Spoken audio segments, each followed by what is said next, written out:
Just a few years ago, Kiambu's story mirrored that of a once promising giant weighed down by neglect and broken systems, urgently in need of a new sense of direction to unlock its true potential. That moment came in August of 2022 when Governor Kiambu assumed office with a bold clarion call of making Kiambu great again. It marked the beginning of a wave of change that has swept across the hills, markets, towns and farms of this agriculturally rich county. In this short period, the impact of his government has been felt in every corner of Kiambu. Now, midway through his term, the results are visible for all to see. From constructing a unique model of ECDE centers and revamping the health sector to supporting farmers through empowerment programs, implementing a mega solar project, improving roads and water infrastructure, building markets and increasing Kiambu's own source revenue, his development record spans across all sectors.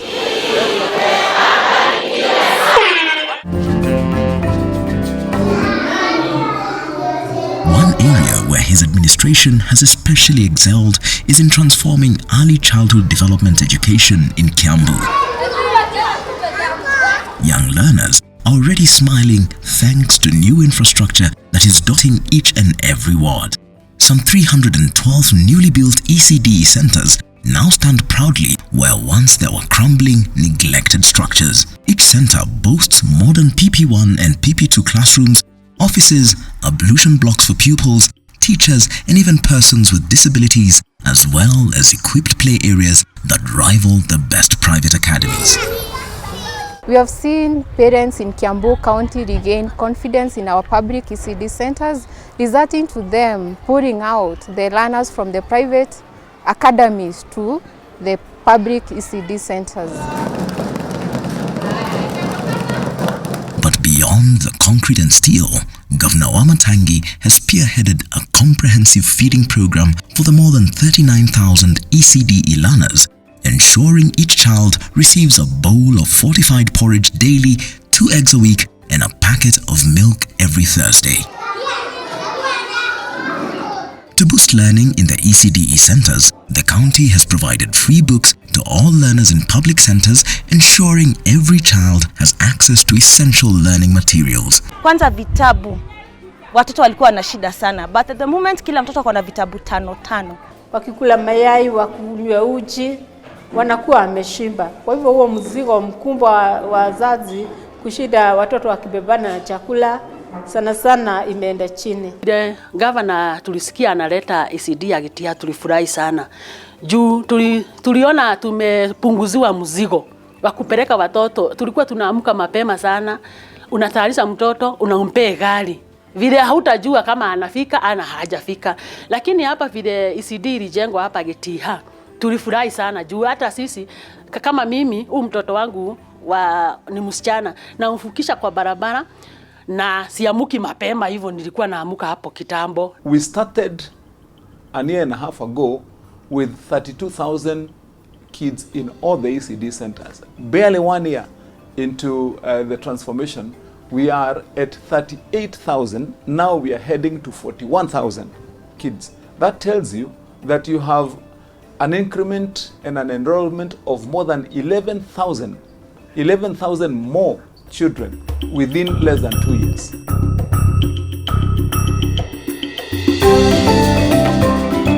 Under Wamatangi's leadership, the bursary fund has been significantly increased from 100 million shillings to an impressive 500 million shillings, with the next financial year targeting 750 million shillings. From this expanded kitty, beneficiaries receive allocations ranging from 5,000 shillings to 10,000 shillings, while students facing extreme financial hardship are awarded full scholarships to cover their entire educational journey. At times I thought of deferring. At least I find something else and see if I can gain the necessary funds. Hence, he gave me the opportunity to join the university, where I am and still now currently pursuing Bachelor of Science in Mechatronic Engineering. If it was not for the bursary kitty, I couldn't have managed to pursue my bachelor's degree. I'm very grateful to His Excellency Dr. Kimani Wamatangi, because not only me but also other students in my ward and entire Kiambu has also benefited with the scholarships. The transformation of the ECDE sector has been progressing simultaneously with other major projects, including roads and infrastructure. When he took office, the county's road network was a patchwork of potholes and broken promises. The governor has devised an ingenious homegrown solution to the problem by sourcing road construction materials locally. The county has identified quarries where rocks are crushed to provide materials for road rehabilitation. Since this quarry belongs to the government, we are not buying the materials which are here. We are only paying for the cost of crushing and the cost of fueling our own equipment as we take to the roads. The engineers who are supervising the work, they are own county engineers. They are not contracted engineers. The approach has proven effective, significantly reducing the cost of roadworks. As a result, approximately 1,200 kilometers of road are graded and gravelled every year. And what a sight to see the governor supervising the work himself as machines rumble and dust clouds rise, transforming forgotten trails into lifelines for farmers, traders and commuters alike. Not one to rest on just the rehabilitation of roads, Wamatangi has propelled Kiambu into another first one. The county became one of the first to embrace solar as one of its primary sources of energy. Under the Angaza Kiambu program, solar-powered streetlights now glow along roads and in markets. Tuna usalama, mataa iko, tunapiga kazi mpaka saa 6. Wakati wowote tu ukisikia kazi umeitiwa unachapa. Sasa tunakaa mpaka saa 5. Tumefurahia sana juu ya hii mataa ya Wamatangi. Sasa kumekuwa na mwangaza mzuri. Hata hizi rada ikehigete. Na mfuko imekuwa mzuri juu sasa tunakaa mpaka saa 5. Tulikuwa tunafuga mapema. The integrated solar lights, the lights are durable.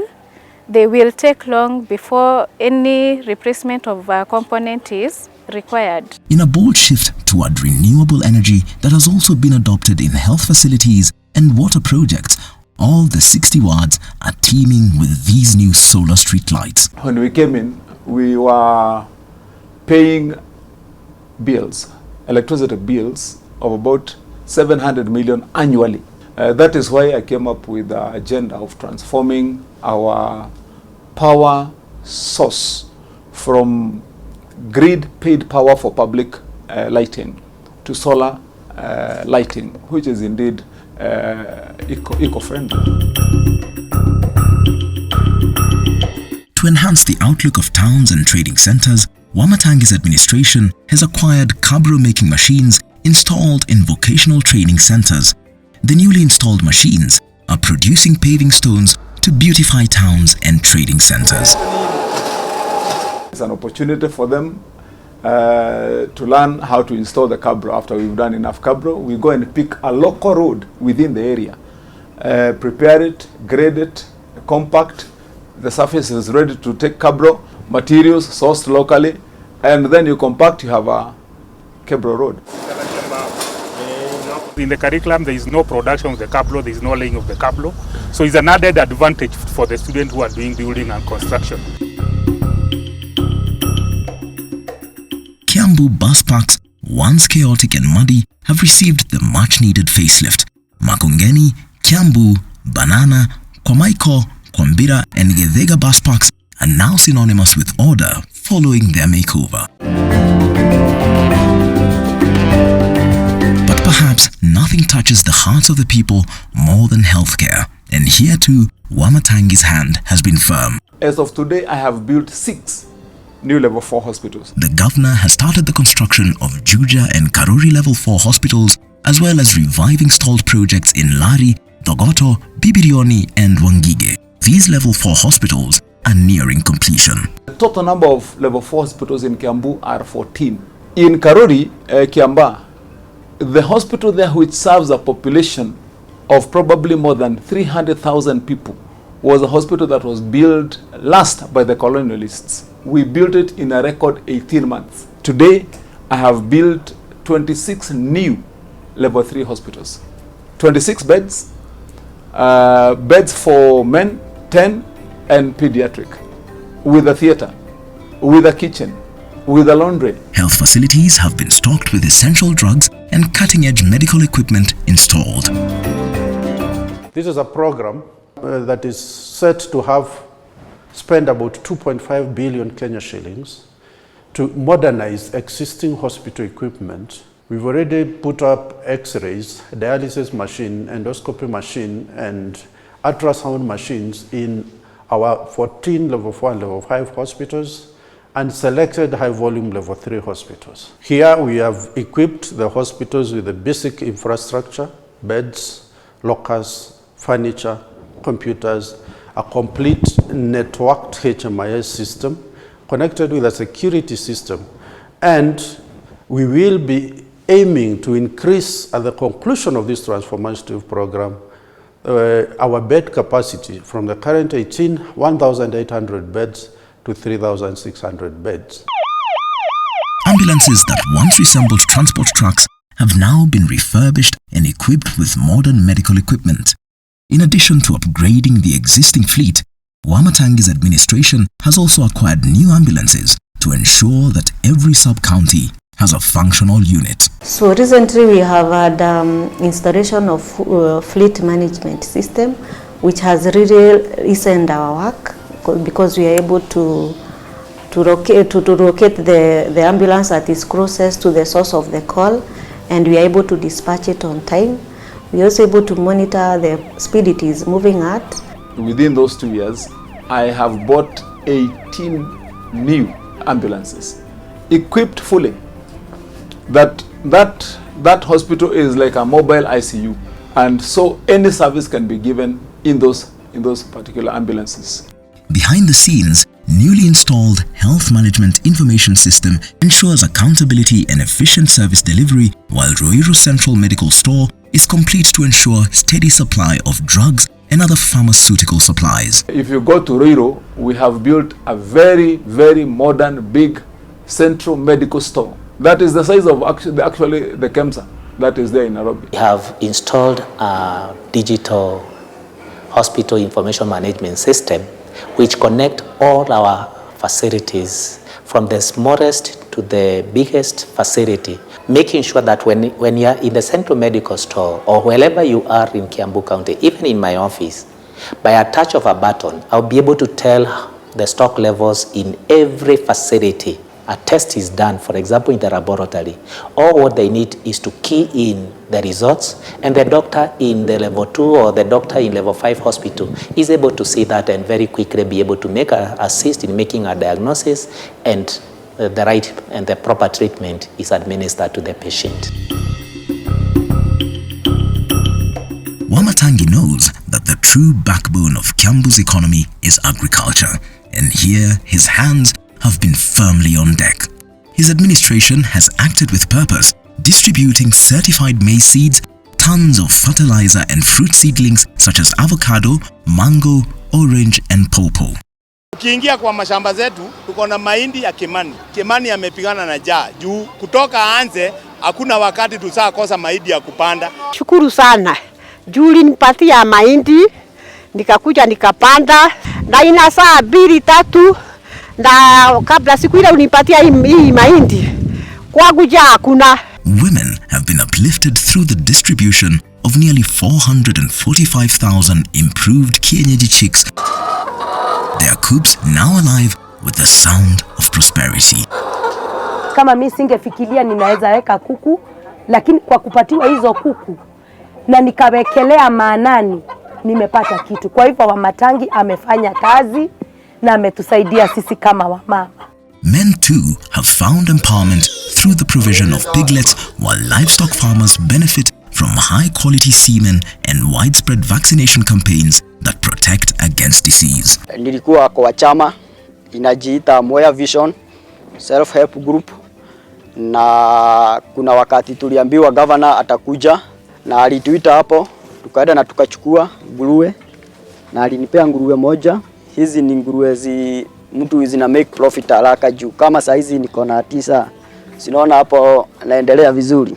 I believe that out of the things that we have been doing and all the things I've talked about, that is one of the most effective because it touches on the majority and especially the most needy. An empowerment program for our young people where we are giving them piglets and taking them through a system that we have now formed and partnered with some of our local established farmers that will help those young people first to learn, understand farming and get support for that farming. Then we give them the piglets. They go and start in their groups. You give them one in a group of 20, then they go team up together. They have got 20 piglets and now they start rearing them, grow them, multiply them. They are a trading group. At the heart of Governor Wamatangi's economic agenda is the small trader. Providing the traders with a conducive environment to conduct their business has been a priority for him.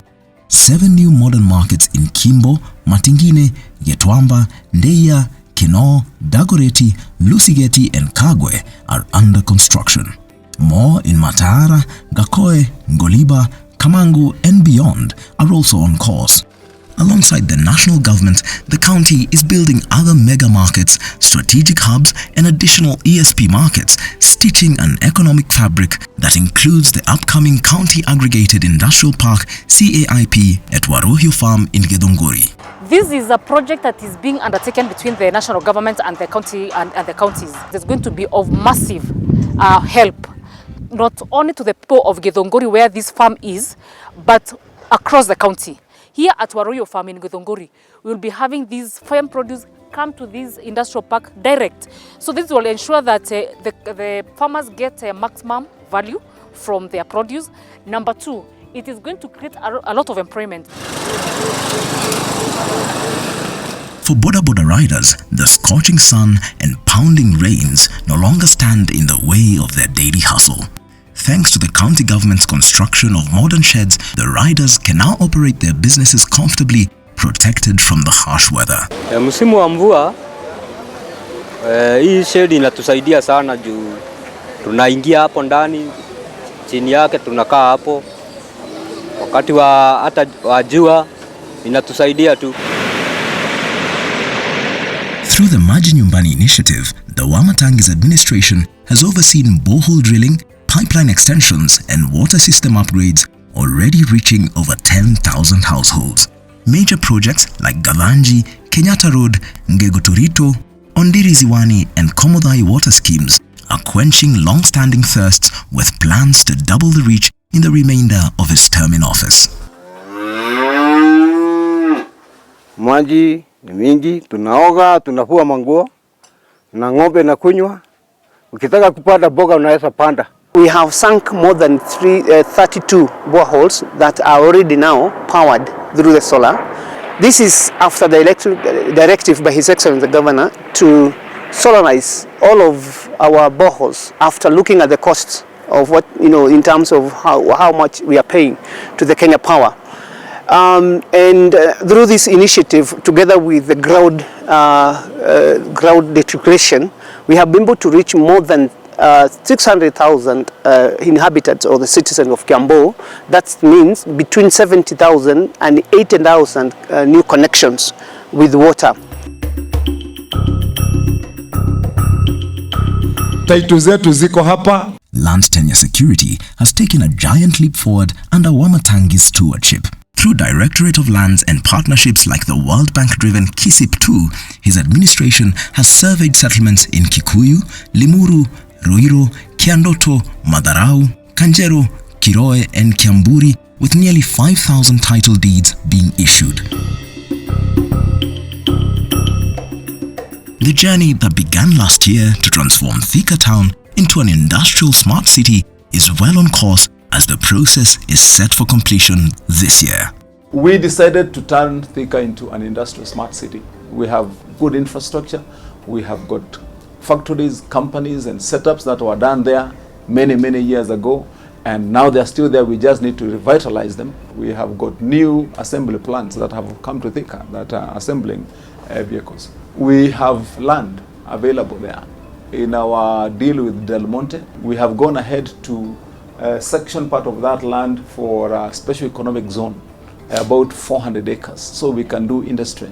In Thika, we have got more than 10 universities in that hub only, that spew out annually close to 10,000 young people with technical skills, with digital skills. And so you can imagine when those two forces are put together, the kind of product that you have. So when we are talking about a smart city, it's because we know the resources there. We have already finalized all the public processes on ground. We have come to the county assembly.